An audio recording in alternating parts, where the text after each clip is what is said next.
الحمد لله رب العالمين والعاقبة للمتقين ولا عدوان إلا على الظالمين والصلاة والسلام على أشرف الخلق محمد بن عبد الله وعلى آله وصحبه أجمعين ثم أما بعد معاشر المسلمين السلام عليكم ورحمة الله تعالى وبركاته وبرامج كني سؤالها دينيga bisha Ramadaan su'aasha koobaad waxay naga soo gaadhay dhageyste magaciisa ku sheegay Farxaan oo jooga magaalada Hargeysa waxaan sheekha weydiin lahaa xaaskayga oo lagu leeyahay muddo ku dhow 5 Ramadaan sababtuna ay ahayd inay mar ay qalayd oo ilmo ay nuujinaysay iyo mar ay caloosha ku siday saadaraadad ma fidiyo baanu ku gaabsanaa mise inay soo soonto ayaa laga rabaa soo qalayso su'aasha labaad magacaygu waa Ibrahim waxaan deganahay magaalada Hargeysa haddii aan ku dhoofo sharci qof kale leeyahay oo sida aan ku galo dal kale shariicada islaamku maxay ka qabtaa sidoo kale su'aalta u dhow ayaa gabadhan ayna soo weydiisay waxay leedahay waxaan iibiyaa waxaan soo iibsadaa sharciyan soo iibsadaa kadibna dib baan u iibiyaa lacagna waan dul saartaa arrinta diintu maxay ka qabtaa su'aasha afraad saailkeena soo weydiiyay wuxuu leeyahay sheekh maxaad kula talin lahayd aimada tukisa masaajida xilliga tahajjudka bisha Ramadaan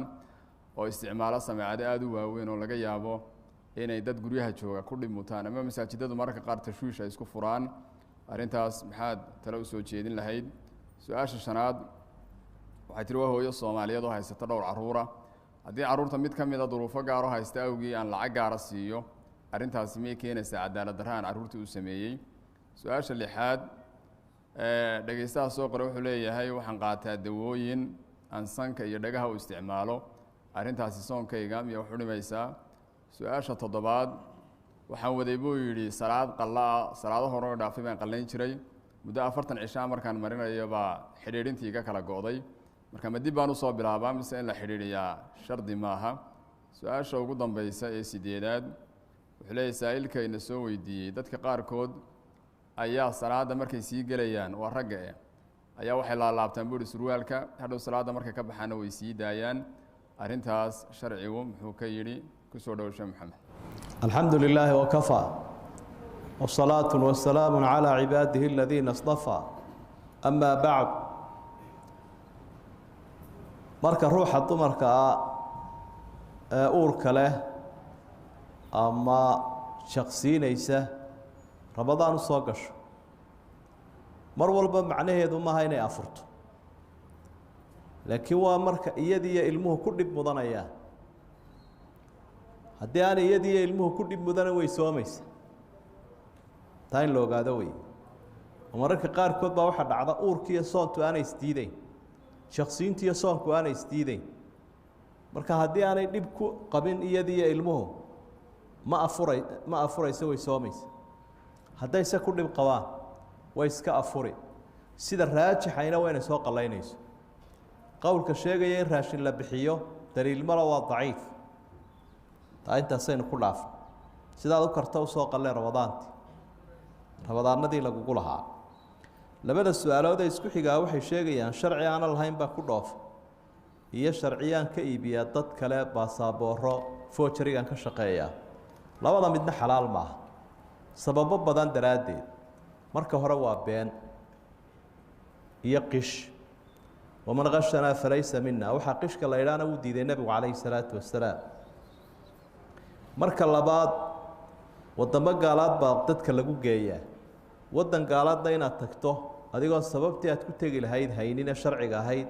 oo sidaynu imika u tagnaa sax maaha in xoolo loo doonto oo wax laga soo kororhsado sax maaha sababihii loo tegayay maaha taasina waa mid laba midda saddexaad tusaale qaldan ayaa dadka muslimiinta ku noqonaysa ceeb baad u soo jiidaysa dad foojariista ah oo dadka xado oo gaalada waxyaabaha inagu dheeldheelayaan ka mid midda afraad darar iyo dhibaata kuugu sugan adig iyo ciddaad ka iibisa oo maanta si cajiiba waxaa loo baaraa daqiiqa wax oo qalabkan electroniga baa la isticmaalay marka dhibaatadii kolka wixii la soo saaro foojarigaha adigina dhib ku imanaya dadkaad ku dhoofisayna dhibaato iyo xabsi iyo mastaafur baa ku imanaya sababaha afartaa daraaddeed inaad arrimaha noocaasa ka baacmushtaraysa waa xaaraan dadkii aad wax ka qaadayna u celi shaqadaana iskaga hadh mar quraa la saamixi karaayo oo markaanu qofku caadaysanayn aanu ka baac mushtaraynayn khatarna kaga fakanayo waddan gaalaad buu ka soo cararaya cadow baa helaya taasoo kale dee waa xaalata daruura isticmaal joogtaan aan ahaynee mar adee xaaladdaa daruuradun baa la saamixi karaa tiina ma jirto codbaahiyaha ama microfonka in loo isticmaalo salaada weliba waktiga la hurdo sax ma aha in badanoo culimadiina way ka digaan cuthaymiin iyo rag kaleba waa kuwa ka hadla masalada nebigu sala allahu calayh wasalam wuxuu yimi masjidkiisiioo dadka qoloba meel codka kor u qaadaysa wuu u diiday isagoo laba arrimood ku sababeeyey falaa yuudi bacdukum bacda barhkiiba barhka kale ayuu dhibin iyo ayuu waswaasin oo tashwiishin labadiiba way jiraan oo dadka maalan masaajidada isku dhow codkiiba isku furayaanoo salaadii tashuush baa imanaya waxaa laga yaabaa qofku isagoo masaajidkan jooga kan kale microfoonkiisuna inu dhegta ka haysto waxaa kaloo jirta dad badan oo aan dee buka ama dee doonaya inay seexdaan ayaa qasab lagu toosinaya ujeeddadu waa maxay ma in dadka la toosiyaaba mise waa in ilaahay la caabudo dadka adaan baa lagu toosiyaa salaadaha faralkaa baana loo toosiyaa asalaatu khayr min anoom bay ahayd tani waa salaad sunno ah mar kastoy u dhowaato asturnaanta ayay sii khushuuc badan tahay sii daacadnimo badan tahayna markaa arrimaha dhallinyaradu ay isku qufuleena dadka cibaadada ha loo toosiyo arrinku ha camirmo qofkaan cibaado doonayn 100 microphone haddaad qaado adigu toosin kari maysid ma aqalkiisaad ugu tegaya waad soo kicin qofka cibaadada doonayaana gurigiisuu ka toosayaa oo halkaasuu ku cibaadaysanay marka waxaynu leenahay sida imika dhallinyaradu ay u wadaan fataawo culimada may weydiinina waa isqancin xagga dhallinyarada una iyo jibbo iska jirta marka waa in dib ay ugu noqdaan aqwaasha culimadu saabiqan walaaxiqan waqtigii hore iyo waqtiga dambeba waxa ay ka yidhaahdeen iyo salaadaa sunnaha ah inaan dadka lagu qasbin laguna dhibin hadday ka fursan weydo qofku marka u horeysa salaada la galayo istawu ha yidhaahdo intaasaa ku filan in salaadii la galay qofka doonayaana waktigu eeganaya taa waa ku yar dheeraaday intaasaan odhan lahaa hala tukado cibaadada ha lagu dadaalo laakiin dadka yaan lagu qasbin marka su-aasha shanaad ee odhanaysa caruurta qaarkood oo buka haddaan wax siiyo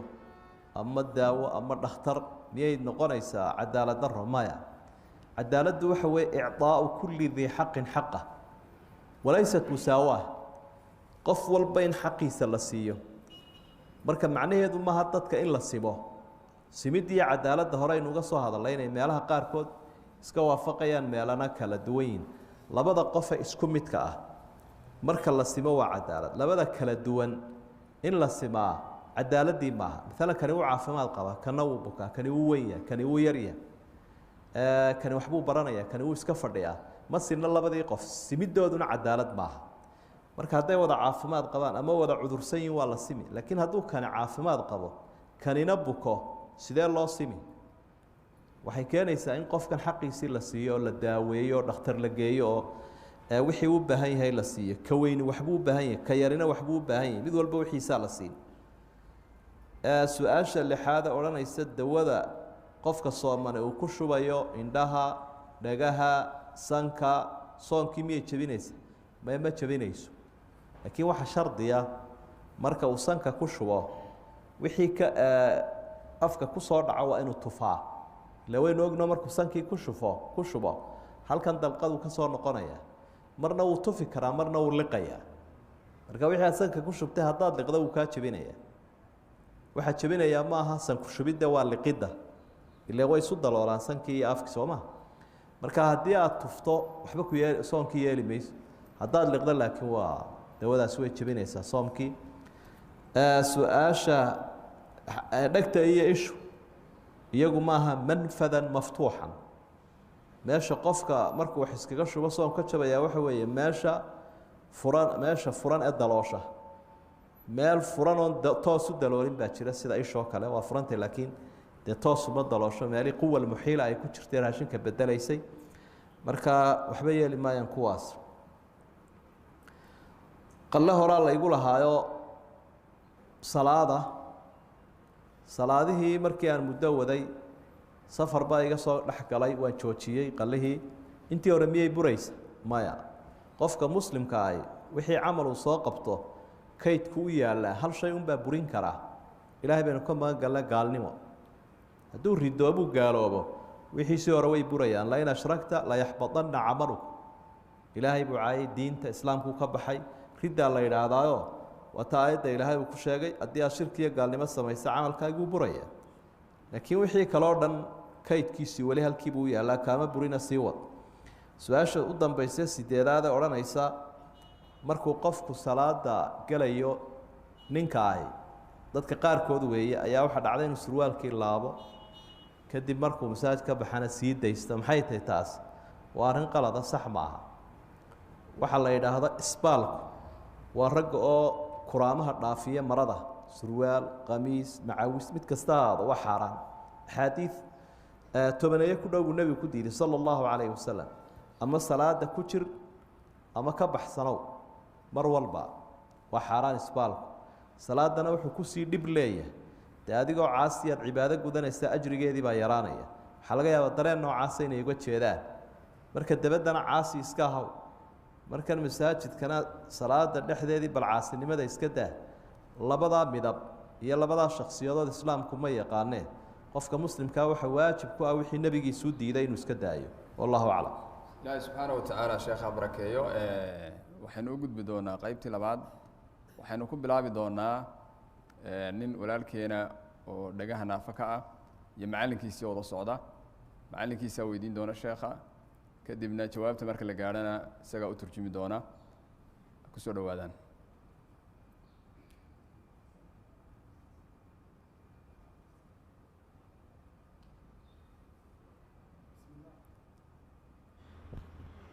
wuxuu awalna asalaamu calaykum waraxmat ullaahi wabarakaatu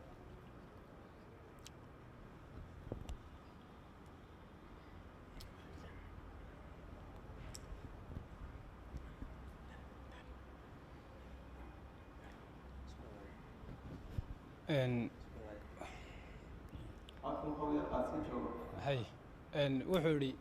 anigu waxaan ku dhashay anaba maqalka naafaka saa darteed ilaa da-da waan ku soo gaadhay marka markaan salaada tukanayo yaraanteedii ilaa intaan ka weynaanayay wax qur-aan oo aan bartay ma jirto laakiin ilaa waxbarashada heer jaamacadeed waan ka gaadhay balse waxaan ku baranaya ingiliish iyo soomaali markaan salaadii galo maadaamaanan qur-aankii garanayn qaabkeenu tukan qaabkeebana ugu dhowyo tukan karo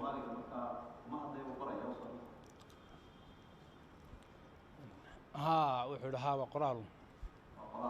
balse kuma hadli karaya oo dhawaaqii ka soo baxayay maaha dhawaaq maxaan ku dhahdaa qof fahmay asalaamu calaykum aan dhigaha qabin ayaa wuxuu leeyahay dee ma hadli karee sideen u tukadaa inkastoo luqada maadiga iyo waxyaabaha qoraalkooda garanayo marka hore waxaa muhiima inaynu garanno ilaahay addoommaha wuxuu ku addoonsaday waxay karayaan waxaanu yihi fattaquu llaha ma staطactum inta aad karaysaan ilaahay ka cabsada ku caabuda wixii aanu qofku karayn laguma kalifin lagumana addoonsan marka haddaanad hadalka kari karaynin afka unbaad dhaqdhaqaajin doontaa wixii aad garanayseed afka ka sheegi karto walow cod ahaanba yaanu kusoo bixin ama ereyadu yaanay saxnaanine wixii markaa aada sixi kartana waad sixi wixii aad sixi kari weydana dhib kaama haysto inaad wax qorto oo salaada markaad tukanayso aada qoraal ku bixisaana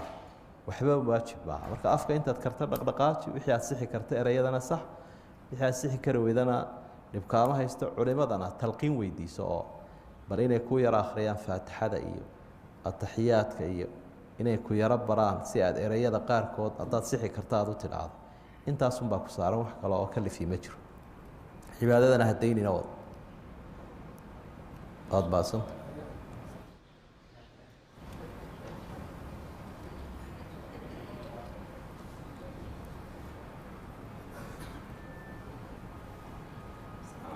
عليكم السلام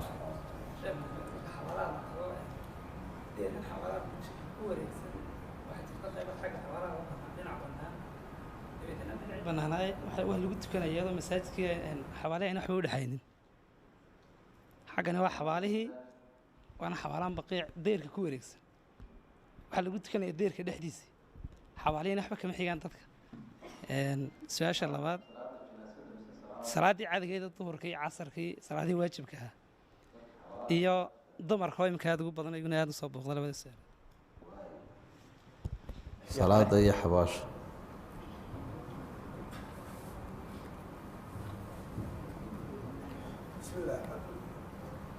waxaa jira dad magaalada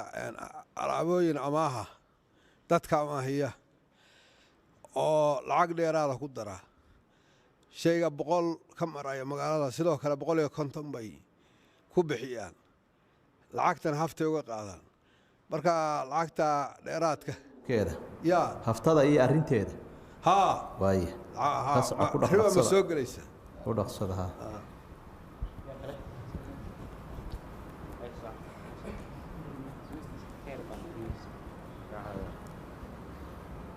waaye kii su-aalaha soo dhowow dii kale u xidhaynaa aniga marka waxaa laygu leeyay 2 soon iyo rabadaantan miyaad qaan gaadhay haa mise jirmaad ya imise jirmaad tudoyd yaa 7 waaye marka waan wareerayayo waanan soomi karin biyahana kama soomi karo ilaa markan yaraa waad xanuunsanaysa haa waaye shukran alxamdu lilaah waad hadda ku dhaqsaade ninkana u dhib ha ugu dambaynti kaasaa u dambeeya insha allah بسم الله الرحمن الرحيم sheekhu mahadsan waayidii dambe waxa soo kordhiyay waxa loo yaqaano diimaha oo kale in la isdhex geliyo looniyo diimaha tusaalaan diinta islaamka oo kale ama diintan diimaha kale oo kale la isdhex gelinaya tusaalaan wax ku soo kordhiyay caalamka oo kale tusaalaan boqoradan dadkan diinta kiristanka faafinayo oo kale inay meelaha masaajidda booqdaan ama ay booqdaan goobaha cibaadada islaamka taa diintu maxay ka qabtaa alxamdu lilah su-aasha hore waxay ahayd salaadii oo lagu tukado xabaasha oo xagga qiblada kaa xigta haddii xabaashu ay kuu dhowdahay looma tukan karo xaggeeda laakiin haddii waddo iyo sakado iyo waxay idinka dhex marayaan dee wax badan bay xabaalo waqooyi naga xigaan imika marka halkan tukanayno dee mise xabaalood baa waqooyi naga xiga waxaynu ku xalaashanaynaa wax badan baa inaga xiga laakiin xabaashiya salaada marka la isu aanayn karo ee la odhan karo mala qofkuni salaada xabaashu ula jeeda markaasaanay sax ahayn nebigu wuxuu sala allahu calayh wasalam laa tajlisuu cala alqubuuri walaa tusalluu ilayha xabaasha ha ku fadhiisanina xaggeedana ha u tukanina waa marka la isu aanaynayo ee la isu nisbaynayo laakiin hadday kala fog yihiin dhib ma leh markaa inay isku dhowaadaan baa qalada ama xabaashii iyo masaajka isku qabsan yihiin taa laga feejignaado ha la iska ilaaliyo haftada bahashan la idhaahdo haftadu waxa weeye qofku intuu alaab qof ka iibiyo inuu yidhaahdo sida qayba u bixi lacagta dumarkaana had iyo jeer ku badanta waa xalaal weeye wax dhiba maloo dee waa bacmushtari qofkuu faa'iide ka doonaya lacagtiina kugu leeyahy dulsaarna uu saarayo dhib ma leh laakiin qaladku wuxuu ka dhacaa xagga kala qaadashada oo ruuxii dumarka aad waxay odhanaysa maxaan ku iibiyaa heblaayo filinjar baan ku iibinayaa ninkii bakhaarka ay lacagtii siinaysaa waxay leedahay gabadhaasii filinjarka iyadoon weli la wareegin marka maxaa la doonayaa qofkan wax iibinaya haftaynaya horta alaabtiisa waa inuu la wareegaa kadibna ku wareejiyaa qofkii uu ka iibinayay qadiyadda qabdi baa la idhaha taasun waa in la saxaa inankaa yaro sheegay isagoo 17 jira inaanu 2 sano soomin cudur haya daraaddii mar haddaanad soomi kari weyday qallaynna karaynin fidyaad bixinaysa maalintiiba kiilo bariisa haddaad helayso haddii aanad helayninna soomna laguma laha fidyana laguma leh ninkaa kale wuxuuna weydiiyey talfiiq bayna aladyaan diimaha in la isku celceliyo oo la saaxiibsiiyo oo la walaaleeyo oo la yidhaahdo waxba iskuma khilaafsana taasoo casrigan soconaysa sharci ahaan maxay noqonaysaa taasi waxa weeye baadilkii oo xaq laga dhigayo iyo xaqii oo lala saaxiibsiinayo ama si kale haddaynu u dhigno waa duulimaad diinta islaamka lagu hayo iyo xaqnimadeeda oo la leeyahay diinta islaamku keligeed xaq maaha diimahoo dhan ba xaqa qof walba taa doonta iska raac waa nidaam hadda soconaya oo faasida marka diinta islaamku diimihii hore o dhan bay nasakhday keligeed baa xaqa waman yabtaqi kayra alislaami diinan falan yuqbala minhu diinta islaamka mid aan ahayn qofka raaca lagama aqbalayo marka taasaa duulimaad lagu yahay diinta islaamkuna waa xaq wixii ka soo hadhee diimaha kalena waa baatil saasaynu aaminaynaa xaqna baatil lagama dhigi karo waana in laga feejignaado qofka muslimkii waaci noqdo waxaan cidda ka dambaysa iyo sababta laga leeyahay oo taa aynu sheegnaya in la garto wahada ma aquluhu waastaqfir اllah wallahu aclam sheekh maxamed ilaahi subxana watacala ha ku barakay su-aasha walaalkeenna weydiiye ku saabsaneed xabaalaha ma loo tukan karaa waxaa ku jirtay inay dumarkii kusoo badanayaan xabaalaha oo baryahan dambe ay aaskiiba kasoo qayb galayaan maxaad usoo jeedin lahayd dumarka xabaalaha inay dumarku tagaan waa laga fiican yahay uma cadiya waxay leedahay xabaalaha inaanu tagno waa naloo diiday inkastoona lagu adkaynin bay ti masale khilaafiya weeye laakiin in daahiradani ay timaado oo iyagoo barooranayo ka dul ooyaya ay xabaalaha tagaan waa qalad sax ma aha jazaaka allahu khayra wbaaraka allahu fiik wasalaamu calaykum waraxmat ullaahi tacaala wabarakaatu